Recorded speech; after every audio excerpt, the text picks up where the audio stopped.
Commodity Futures Market 이라고 해주면 뭔가 세련돼 보이지 않나요? 이게 미국 애들이 부르는 방식인데 우리는 그냥 선물시장이라고 편하게 부르면 됩니다. 뉴스에서 가끔 언급되는 들어보긴 했는데 정확히 뭔지는 모르겠는 그 선물시장에 대해 알아보겠습니다. 한자로는 먼저 선 그리고 물건모를 씁니다. 선물시장을 이해 못하는 이유와 주식시장을 알고 모르고와는 큰 연관이 없습니다. 투자 관점으로 본다면 투자 방식이나 전문 용어들이 비슷하기 때문에 도움이 될 수는 있지만 기본 시장 개념이 완전 다릅니다. 두 시장이 뭔지를 알기 위해서는 완전 분리해서 따로 생각해야 합니다. 각각의 시장이 만들어진 이유와 목적, 철학이 완전 다르기 때문이죠. 이해를 돕기 위해 두 가지 예를 들어드리겠습니다. 첫 번째 예입니다. 여기 옥수수를 즐겨 먹는 옛날 동네가 있습니다. 옥수수 농부가 있고 중간 상인이 있고 일반 소비자가 있습니다. 주인공은 농부로 하겠습니다. 이 농부는 옥수수를 비싸게 팔고 싶고 상인은 저렴하게 구매하고 싶습니다. 아시다시피 가격이라는 것은 내 상황에 따라 바뀌는 게 아니고 시장 전체 상황에 따라 움직이는데 만약 어느 해에 전체적으로 수확량이 늘어나면 가격이 싸지겠죠. 농부는 이런 상황을 싫어합니다. 반대로 상인은 아주 신나겠죠. 만약 흉년이 와서 시장 물량이 줄면 농부와 상인의 기분은 딱 반대가 됩니다. 이런 일을 매년 겪다 보면 둘 다 스트레스가 쌓입니다. 비즈니스의 기본은 리스크를 줄이는 것이라는 개념을 마음으로 알고 있는 둘은 안정적인 수요와 공급을 원하게 됩니다. 그래서 둘은 9월에 수확되는 옥수수 거래 조건을 3월에 미리 약속하기로 합니다. 중간에 무슨 일이 일어나도 각각은 약속된 가격에 옥수수를 주고받기로 약속하게 되는 것이죠. 계약서 내용은 20cm 이상 길이의 신선한 옥수수 한 꾸러미, 그런 물량을 5,000꾸러미, 한 꾸러미당 $10씩 해서 총 $50,000. 9월 30일에 그 물건 전달, 그 즉시 현금 지급, 기타 등등 이 서류 내용을 사또 앞에서 각각 약속하고 복사하고 스캔합니다. 사또는 잘 아는 백성이니까 중간에서 계약서 작성과 이행을 도와줍니다. 여기서 선물 거래의 중요한 첫 번째 개념이 나옵니다. 서로 신뢰의 의미로 농부와 상인은 보증금으로 비즈니스 금액인 $50,000의 10%에 해당하는 $5,000를 각각 사또에게 맡기고 사또는 그 돈을 보관해 줍니다.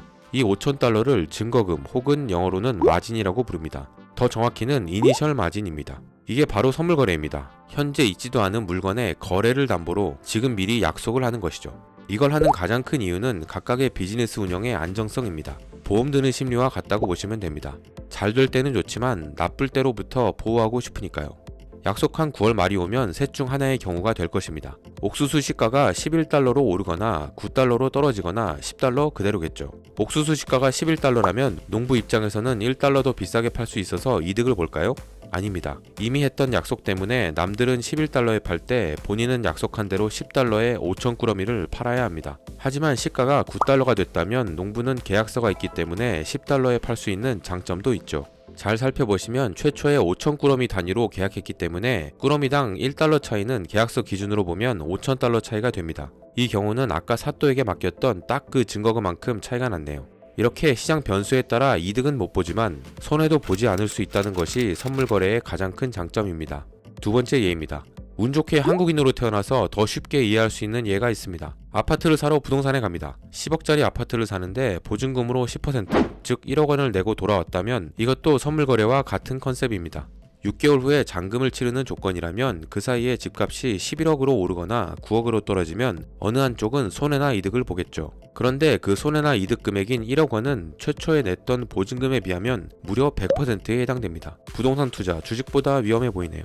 자, 이제 증거금도 알았고 선물시장의 원리도 알았으니 현재 선물시장은 어떻게 돌아가는 것인지 보겠습니다.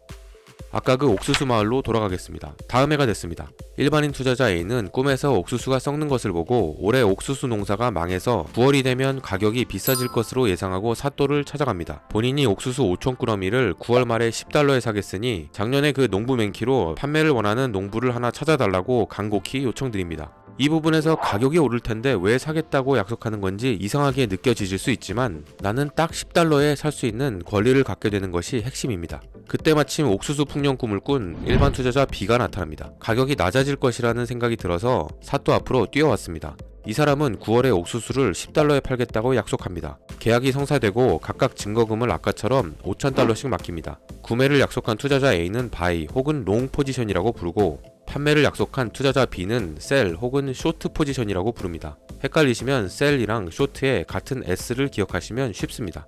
그런데 이게 무슨 일이죠? 이런 비슷한 투자자 수백 명이 몰려옵니다. 마침 계약서는 작년에 작성했던 것이 있으니 그걸 복사해 와서 계약에 사용합니다. 어떤 사람들은 8월 기준으로 하고 싶고 10월 기준으로 하고 싶다고 해서 계약 월만 다른 계약서들이 만들어지죠. 수백 년간 이런 일이 되풀이되면서 옥수수에 대한 표준 계약서가 만들어집니다. 예를 들어 전세계 선물 계약의 옥수수 상품 표준을 보면 실제로 5,000꾸러미가 최소 계약 단위로 명시되어 있습니다. 9월이 되었습니다. 옥수수 시가가 $12가 됐습니다. 투자자 A는 신이 나서 사또 앞에 나타났고 투자자 B는 울면서 왔죠. 약속대로 투자자 A는 계약금을 포함하여 $50,000를 투자자 B에게 지불합니다. 투자자 B는 본인이 농부가 아니기 때문에 농가를 돌아다니며 $12짜리 옥수수 5,000꾸러미를 $60,000에 사와서 전달하죠. 투자자 B는 $50,000를 받았지만 결과는 $10,000 손해를 보게 된 꼴이죠. 증거금 $5,000 대비 200%에 해당되는 손해였습니다. 투자자 A는 이제 그 옥수수를 팔기만 하면 $60,000를 벌게 되니 수익은 $10,000입니다. 계속 이러다가 누군가 굳이 뭘 옥수수를 구하러 다니냐며 그냥 사또가 투자자 B 증거금을 털어서 A에게 주고 끝내는 형태로 진화하죠. 증거금이 부족한 경우는 없는데 왜 그런지는 뒤에 설명드리겠습니다.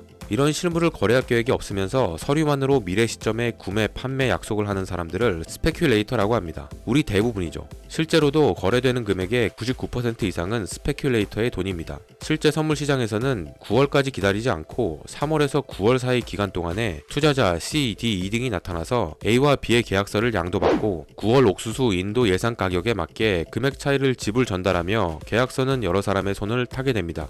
이런 구조는 점점 고도화되면서 현재 선물 시장에서는 예전에 발행된 계약서들이 돌고 도는 게 아니고 실시간으로 계약들이 만들어지는 형태가 됐습니다. 그러니까 만약 내가 지금 당장 9월 만기 옥수수 계약 상품을 $10에 투자했다면 누군가의 계약서를 물리적으로 양도받지는 않습니다. 수많은 투자자들의 구매 의사와 판매 의사 안에서 가상의 계약서를 갖게 된다고 보시면 됩니다. 예를 들어 5월에 옥수수 전염병이 돌아서 9월 예상 가격이 $15가 됐다가 6월에는 날씨가 좋아서 $5로 떨어지는 등 긴 기간 동안 9월 거래 예상 가격은 계속 변동됩니다.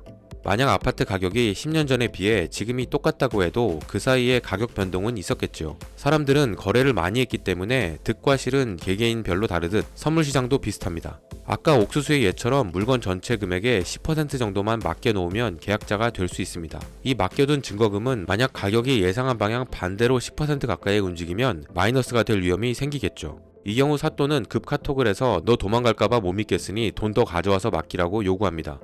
이게 바로 그 유명한 마진톡 혹은 마진콜입니다. 선물 시장에서는 가격이 10%만 변동해도 계약자는 100% 이상의 금전적 손실이나 이득이 가능하기 때문에 마진콜 가능성이 높습니다. 물론 선물 시장에서 구조적으로 요구되는 마진은 10%이지만 50%를 맡기거나 100%를 맡기면 주식거래와 비슷한 변동으로 투자가 가능하기도 합니다. 만약 사또톡을 씹으면 사또는 일방적으로 계약서를 다른 투자자에게 양도해버립니다. 현재 선물 시장은 옥수수뿐 아니라 여러 상품에 대해 정해진 품질과 수량에 맞게 계약서들이 만들어지고 그 계약서들의 계약자로 참여하는 형태로 투자가 가능해졌습니다. 몇 가지 예로는 옥수수 같은 각종 곡물, 원유, 천연가스, 가솔린, 금, 은뿐만 아니라 주가지수 상품, 채권, 달러, 유로 환율 등 무형 상품들도 있습니다. 금융 상품이 생겨난 이유는 주가 변동이나 환율 변화에 따라 비즈니스 리스크가 발생하는 금융회사나 무역회사에서 아까 옥수수 농부처럼 활용이 가능하기 때문입니다. 뉴스나 기사를 보시면 온갖 코드로 시가를 표현하는데요. 주식처럼 이 상품들도 코드가 있고 선물이라는 특성상 만기일이 언제인지가 표기됩니다. 앞 코드는 어떤 상품의 계약인지 알려줍니다. 옥수수의 경우는 C입니다. 그 다음은 계약 만기 월과 연도입니다. 월은 직접 영어 스펠링으로 풀어서 표기되기도 하지만 그렇지 않은 경우에는 이렇게 각 월에 상응하는 코드가 정해져 있습니다. 마지막은 몇 년도인지 알려주는데 내년이나 후년 것들도 존재합니다. 위탁 증거금, 유지 증거금, 선물 옵션, 마진 거래, 커미션의 영향, 틱, 캐리오버, 청산, 강제 청산, 이민희, 클리어링 하우스 등의 단어들을 열심히 피해서 후려치듯 설명드린 점 양해 부탁드립니다. 저는 그런 단어들이 금융 초보들을 힘들게 한다고 생각합니다. 중수가 되시려면 당연히 아셔야 하지만요. 선물 시장에서 6개월 사이에 옥수수 가격이 $1 오르는 일은 꽤 큰 변화입니다. 그런데 부동산 시장에서는 1억의 변화를 큰 변화로 보지 않는 것 같습니다. 적은 금액으로 큰 금액의 상품에 투자하는 것을 사람들은 레버리지를 일으키는 것이라고 부릅니다.